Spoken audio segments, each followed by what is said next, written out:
নমস্কার কলকাতা, আমি এনাক্ষী নিয়ে এসেছি আপনাদের মধ্যাহ্নের সাথে ভুরি ভোজ। সুন্দর রান্নার জন্য দরকার সৃজনশীলতা, সঠিক নুন হলুদ চিনির অনুমান ক্ষমতা এবং উপস্থিত বুদ্ধি।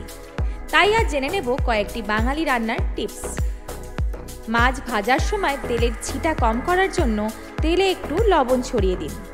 বিরিয়ানির পেঁয়াজের বেরেস্তা করার সময় নামানোর আগে একটু চিনি ছড়িয়ে দিন, এতে পেঁয়াজ লাল হবে খুব তাড়াতাড়ি। ফ্রিজের মধ্যে আষ্টে গন্ধ বেরোচ্ছে, সেটি দূর করতে এক টুকরো কাঠকয়লা ফ্রিজে রেখে দিন। কাঁচা মাছ বা মাংস ছুরি চপিং বোর্ডে কাটতে চাইলে বেশ কিছুক্ষণ আগে জলে একটু ভিজিয়ে রাখুন। স্যুপ রান্নার সময় পাতলা হয়ে গেলে দুটি আলু সেদ্ধ করে স্ম্যাশ করে স্যুপে মিশিয়ে দিন, স্যুপ ঘন হবে। এমন কিছু রান্নার টিপস নিয়ে আপনাদের সাথে আমরা থাকবো আমাদের ভুরি ভোজে। সঙ্গে থাকুন, দেখতে থাকুন, শুনতে থাকুন রেডিও ভেনাম। জেগে ওঠো কলকাতা।